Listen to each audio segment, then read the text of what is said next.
घात के द्विपद का और 100 घात के एक पदी का एक एक उदाहरण दीजिए। ठीक है, यानी 35 घात के द्विपद का और 100 घात के एक पदी का एक एक उदाहरण दीजिए। लिखना है 35 घात के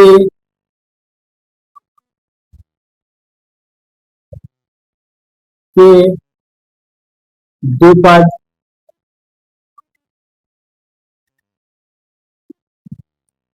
पैंतीस घात का द्विपद बराबर हो जाएगा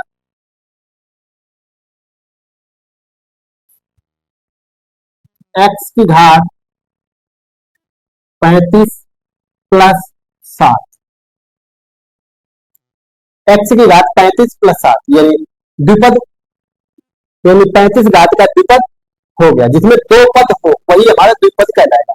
एक पद जिसमें सिर्फ और सिर्फ एक पद हो, द्विपद एक दो पद, यानी घात किसकी होगी, चर की, और साथ में अचर जोड़ लेते हैं। अचर क्या, जैसे संख्याएं जिनका मान स्थिर रहता है वो। तो 35 घात का द्विपद x की घात 35 प्लस 7। अगर तीन पद पूछता तो यहाँ पे तीन पद भी हो जाते, जैसे x की घात 35 प्लस 7 के साथ में कोई गुणांक लगाते, फिर अगला लिख देते, जैसे 7x प्लस 10। इस प्रकार से कुछ भी बना सकते हैं आसानी से। उसके बाद पूछा 100 घात के एक पदी, तो लिखना 100 घात का एक पदी बराबर हो जाएगा x की घात 100 और गुणांक में लिख देते हैं 5। ये हो गया एक पद, यानी पद हमारा कितना, एक ही है, कोई इसके साथ में अलग अगला जुड़ा नहीं, बस हो गया।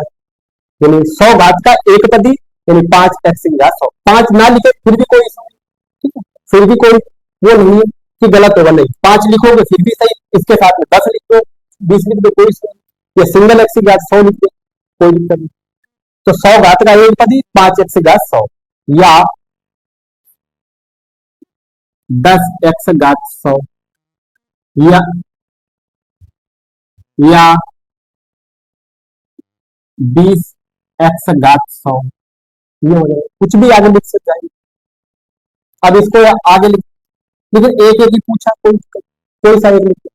प्रश्न 4 कंप्लीट हुआ, इसको नोट कर लीजिए, प्लीज स्क्रीनशॉट ले।